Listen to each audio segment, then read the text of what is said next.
Well, hello guys, how's it going today? And today we're gonna review Lights Out. Okay, so let's start with the story of Lights Out. When her little brother Martin experiences the same events that once tested her sanity, Rebecca works to unlock the truth behind the terror, which brings her face to face with an entity that has an attachment to their mother, Sophie. So that's mainly the story. That sums it up. And as it says, it's about a family of Martin, the little boy, his little brother, Rebecca, the older sister who left the house a long time ago, and Sophie. Three main characters in this movie. Let's talk about the characters for a second, really quickly. I really like all the characters in this movie. Every single character had a purpose.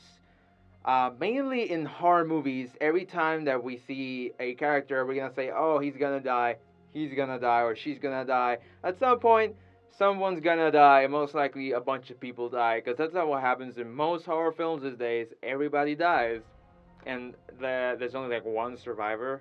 It happens a lot in mainly most of the horror films we've been thrown through the years. But as years go by now, the movies are starting to change now, and now we get that, people survive. A bunch of people survive. Like The Conjuring, the second, Conjuring 2, most of all of them survive, even though that story is completely fake. Either way, we can go to Lights Out. Lights Out is very interesting, and it brings the mystery back to the horror.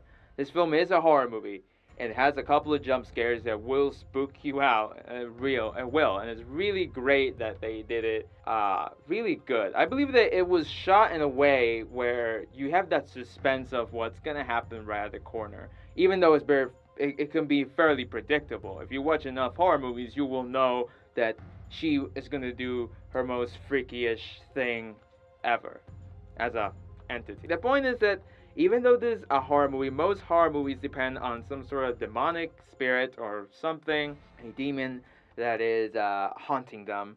But in this movie, it's something different. It's new. It's something I've never actually seen before. It's more like a Frankenstein monster sort of thing. I mean, it has nothing to do with monster, but the reason why this thing is haunting them, it depends a lot on an experiment, and it depends, I would say, on a demonic spirit. Either it's a mixture between both of those things, a demon with some sort of experiment, and yeah, those things. So the story mainly events as the Sophie, her mother, their mother, when she was younger, she went to a psychological ward because she was depressed, and because of that, this other person became friends with her, and at some point she got into her mind, and that's why she is hunting.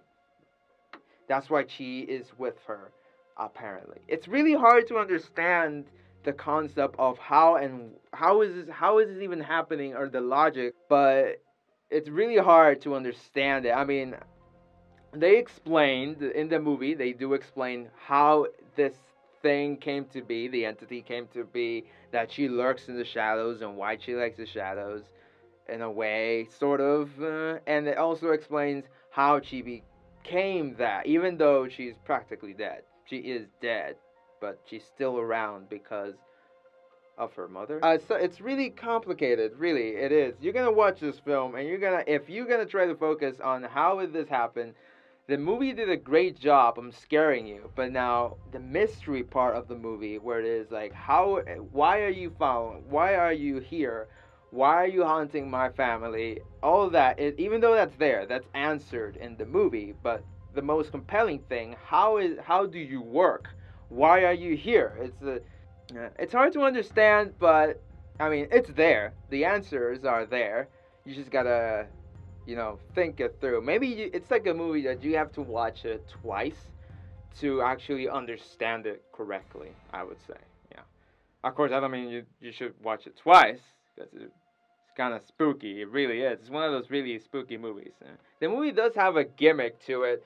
After they do this thing where they turn the light switch on and off, on and off, on and off, and I would guess they would do that, saying that the movie is called Lights Out, and there's a switch in the, it's a switch, light switch in it. So that the movie depends a lot on this, and it does it very well. I mean, it's something very, well, very interesting. As he turns the lights on, nothing. He turns the lights off, and it's back there again. And it's really weird. It's really weird how that happened there. I really like that the movie came into a really, it transformed into a realistic mode.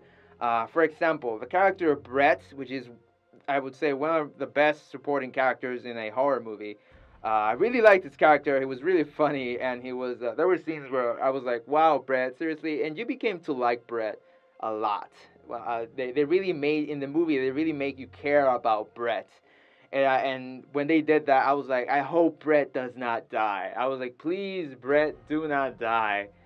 It's like it really I mean, when you're watching this movie, you're gonna care a lot about Brett, and then after you care about Brett, then you can talk about the family and the dysfunctional and crazy. Yeah, but Brett has nothing to do with this. Brett is like a victim in their family's crap. So, yeah. So yeah, the movie is a good movie. I enjoyed it. It was really fun, and it's in a way I also liked it because it was in a way very. If this would happen in real life, it came to a realistic way. I mean, as I said, all the characters have their purpose, and they're like, for example, Rebecca's purpose was to get his little brother out of there, but at the same time solve the mystery, while Martin's job is to, be the scare kid, and he did a great job. He's acting as a amazing job that boy did, Gabriel, as amazing job. It was amazing. I really enjoyed the film. It was really fun. It's a movie. It's a movie that when you come home, you're gonna go to your room and you're gonna be like. You're gonna just like turn the lights on, lights off, just to check that there's nothing lurking in the shadows. I remember when I got home, I was like, good. The movie's a really fun movie. It's a really fun movie. I mean, it is a horror movie, of course, but after watching so many horror movies, really, it's not that scary. If you've seen a bunch of horror movies, you're not gonna get like that scared. The thing is with movies, horror movies nowadays, is they're very predictable. This one was new. This had a new gimmick, something new, but it's still predictable. It's a horror movie. That's why I like more video games, horror video games, because they're unpredictable. You never know what's gonna happen. Will it come this way? Will it come from this way? You never know. Okay, guys, so let's get into the rating of this movie.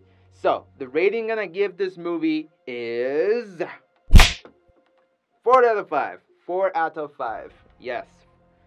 4 out of 5. The reason I give 4 out of 5, it's a good movie. I enjoyed it. It wasn't perfect. There were a couple of things that they could have fixed a little bit. A couple of things. For example, if this creature moves through the shadows, the entity moves through the shadows, how is it that there's lights and she can open? It's really... There were things that they did wrong, but either way, it was a good film. I really enjoyed it. It was amazing. I really liked it for a horror film, a summer horror film. It was good. So yeah, I really encourage you to watch this film. It was really good. I enjoyed it. It was directed by David Sandberg, and the characters, which I haven't said, were Teresa Palmer, Gabriel Bateman, and Maria Bello. Great job, guys. Not bad. So that was it for this movie. Comment down in the description below. What do you thought about the film? Are you gonna watch it? Did you like it or not? Leave all those comments in the comment section below. Comment, like, and subscribe, guys. And until next time, goodbye.